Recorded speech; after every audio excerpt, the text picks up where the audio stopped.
Catherine the Great, the woman who turned Russia into an empire. I was not Russian. I did not speak Russian, and I did not belong to the Russian Orthodox Church. I also had the wrong name, but I became the Empress of Russia and ruled the country for more than 30 years. I was called Sophia Friederica Augusta when I was born in 1729. I was 16 years old when I got married to my cousin, Peter, the heir to the Russian throne. My marriage was arranged by Elizabeth, the Empress of Russia.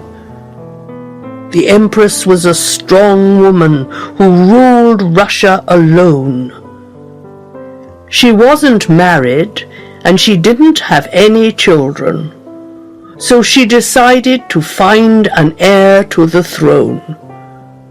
She chose her nephew Peter as heir, and she chose me as his wife. We got married in St. Petersburg on the 21st of August, 1745. After the ceremony, there was a very big party. Everyone celebrated, and I thought, is there a true reason to celebrate? I didn't love my husband, and he didn't love me either. I didn't speak his language, so we couldn't talk to each other. I was born in Stettin, Prussia, and I spoke German. I didn't know a word of Russian. Our marriage was unhappy because we weren't interested in each other. Soon the Empress started to worry. Her plans weren't working well. She wanted us to have a child, a new heir to the throne. But soon I had a beautiful baby son. His name was Paul. The next years were a sad and difficult time for me. My baby was taken from me, and the Empress didn't let me see him very often. She wanted to take care of the boy and decide on his education. She wanted to have everything under control. I was very upset. I knew that I had to understand Russian to be able to compete with the Empress. I started to study day after day and night after night. I also needed to change my Protestant religion. I changed my name from Sophia to Catherine, and I joined the Russian Orthodox Church. I grew into a strong woman myself. When the Empress finally died in 1762, my husband became Peter III, Tsar of Russia. But this was not good news for me. I was worried about my future. My husband might kill me or put me in prison. He wasn't interested in me. I thought about the Empress. When she had a problem, she made a plan. So I made a plan with Prince Gregory Orlov, a man from the army with powerful friends. Soon Orlov and his men put my husband in prison and then killed him. I lied to the people. They thought that my husband died from a stomach illness. On the 22nd of September 1762, I became the new Empress of Russia. I was 33 years old. I was a young woman with a lot of power. Prince Orloff asked me to marry him, but I didn't love him, and I didn't need a husband. I wanted to become a great ruler of Russia. I was interested in art and education. I opened many schools, and St. Petersburg became a center of culture.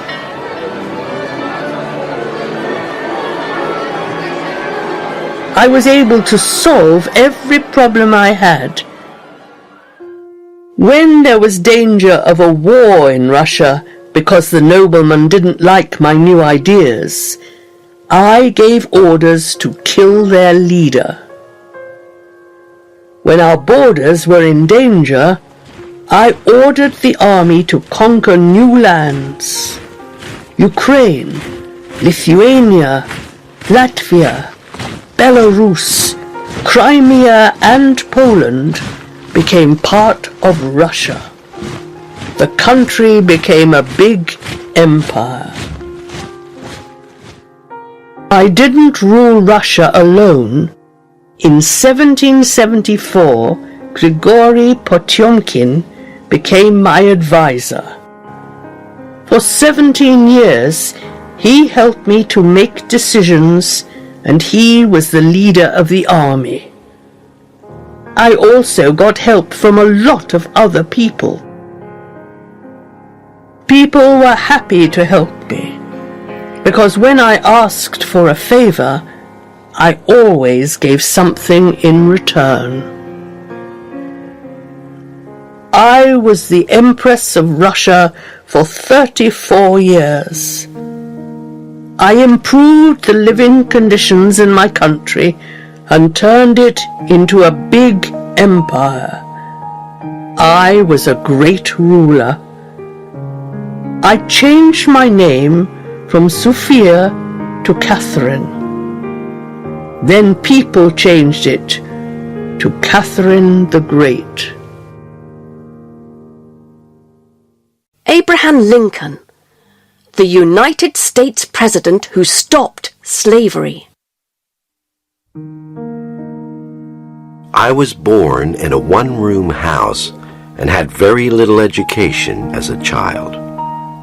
To educate myself, I read the life of George Washington, the Bible, and plays by Shakespeare. I became President of the USA and freed more than 3 million slaves. I lived with my parents on a farm in the state of Kentucky. Our house was a small cabin with one room. My parents had little education, but taught me some of the most important things in life. Respect and justice were always valued in my house. I was a child when I learnt that life was hard. I worked on my father's farm in both good and bad weather. When I was 9 years old, my mother became ill and died. Soon my father began to have problems with the farm because he couldn't compete with the other farmers in the area. They owned slaves who worked for them, but my father did not. He thought that it was wrong to own slaves and that every man should be free. My father decided to start a new life, and he got married to Sarah Bush Johnston. It was the start of a new life for me, too. I became closer to Sarah than to my father. She was kind to me, and she became a good stepmother. When I was a young man, I decided to find a job. I went on a boat down the Sangamon River, and I got a job in New Salem in Illinois. My job was to take things down the river to New Orleans and sell them there. This was a great experience. I learned to communicate with people. Then the Black Hawk War started. It was a war against the Indians, and I joined the army. This was another important experience in my life. There must be a better way of solving problems, I thought. After the war, I decided to educate myself. I read The Life of George Washington, the Bible, and plays by Shakespeare. I was interested in the law and politics, and these books helped me develop my ideas. I also opened a shop in New Salem because I needed to make some money while I studied. When I became a lawyer in 1837, I stopped working in the store and I started an office with William Herndon, a lawyer who was against slavery. I thought that the only way to stop slavery was with political action, so I decided to begin my political career. I began to work for the Illinois State Legislature. In a legislature, laws are decided. I thought that life should be fair for everyone, and it was necessary to have the right laws. When I became leader of the Illinois Whig Party, I began to explain my views in public. I said that I wanted a government of the people, for the people, and by the people. I also said that slavery was not fair. A lot of people didn't share my views. One of them was my fiance's father, Mr. Todd. He was a rich man who had a lot of slaves. However, Mary and I got married and later had 4 sons. In 1846, I was elected to the United States Congress. In Congress, people make the country's laws. In 1847, I started work as a lawyer again. It was a useful time because I talked to a lot of people and I learned about their problems. Then, in 1856, I joined the Republican Party and became its leader until, in 1860, I won an election and became president. It wasn't easy. When I became president, 7 southern states decided to form a new country, the Confederate States of America. The people who lived in these states had slaves. They didn't want me as president because I wanted to stop slavery. On the 12th of April, 1861, I declared war. I wanted to join the North with the South into one country again, and the American Civil War began. It was a sad time for all of us. 2 years later, I declared that more than 3 million people were free from slavery. Now, white people had to pay black people for their work. Many of them didn't want to pay them, but they had to respect the law. In 1864, I started my second term as President of the United States. The war continued until the 9th of April, 1865. We paid a terrible price for the war. 600,000 Americans died, and the war also cost my life. One day, I was at the theater with my wife when I was shot and killed by John Wilkes Booth. He ended my presidency, but he did not end my cause. I died, but the country was one country again, and slaves were already free. Queen Victoria, the queen who gave her name to the Victorian age. I was one of the most famous queens in the world, and I gave my name to the Victorian age. But when I became Queen of England, I didn't want to be queen. I was very young. I was born in London on the 24th of May, 1819.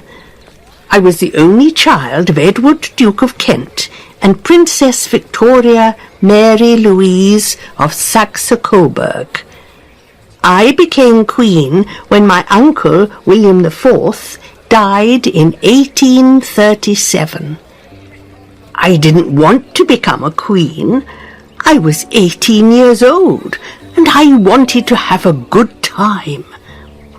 Also, although I was educated in England, I felt more German than English. I spoke German because my mother was from Germany, and she spoke to me in her language. My father was from England, but he died when I was only 8 months old. As soon as I became queen, I learnt that I had a lot of responsibilities, but no power at all. From the beginning, Lord Melbourne, the Prime Minister, told me, "Politics are not for kings or queens, they're for politicians." I have to change this, I thought.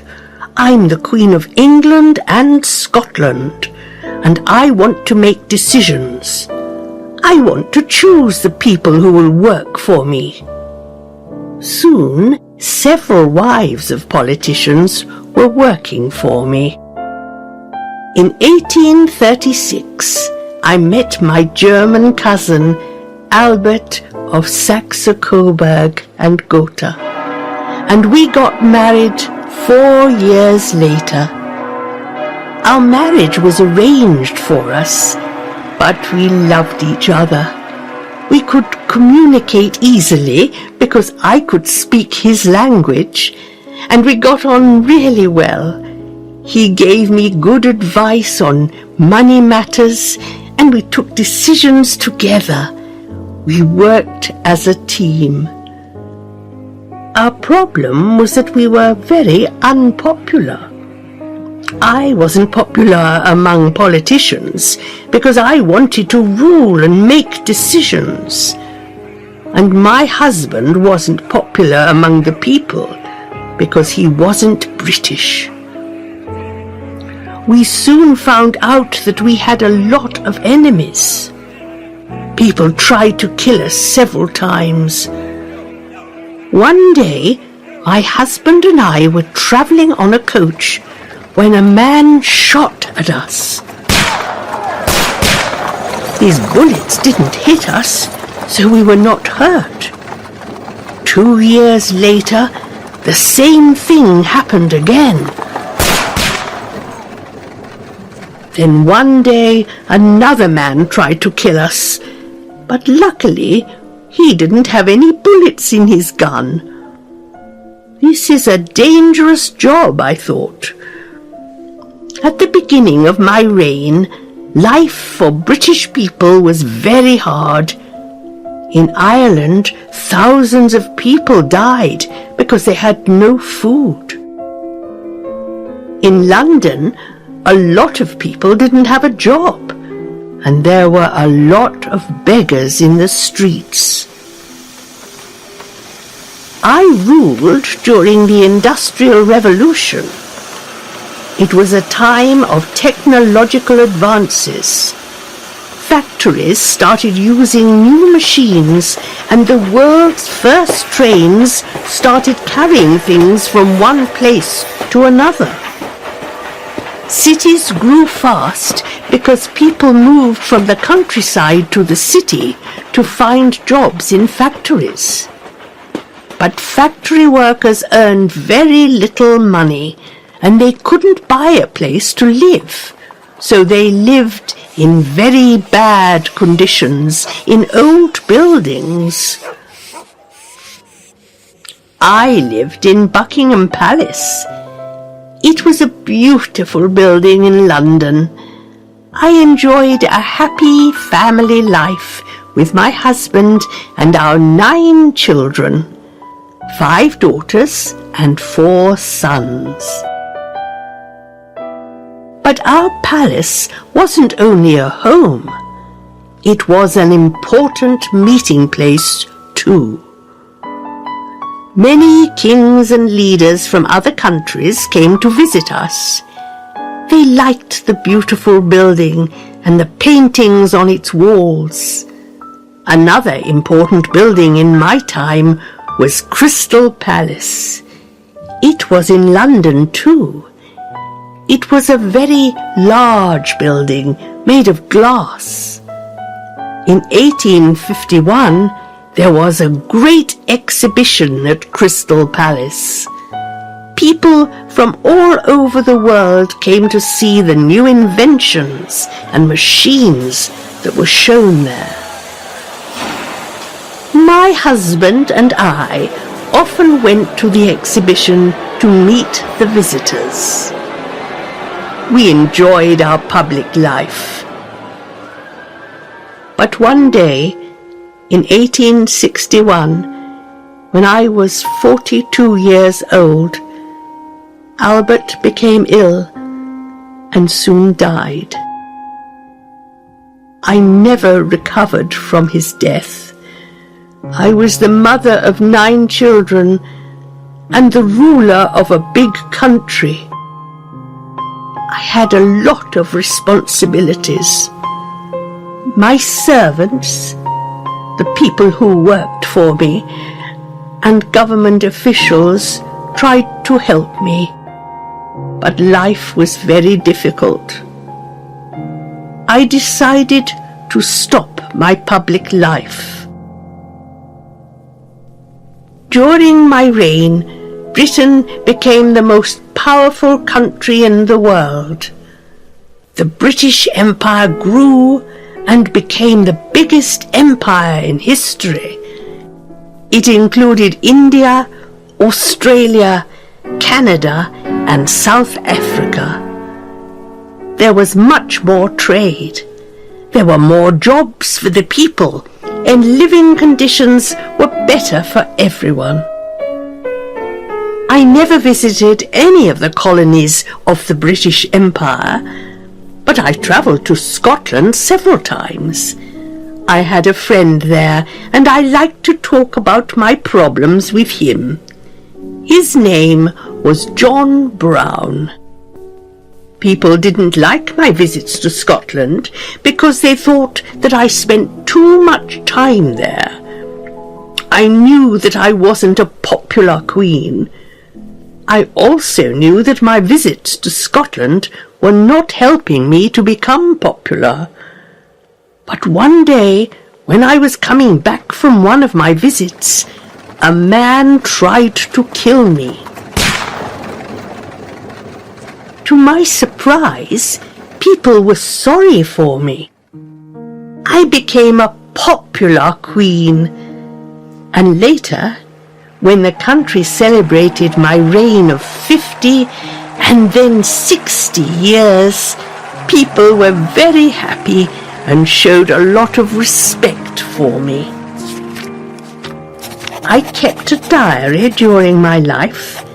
I wrote about 2,500 words a day. My notes helped me to think and make the right decisions.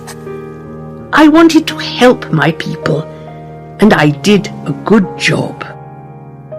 I ruled my country for 63 years and 7 months, and I gave my name to a period of history, the Victorian Age.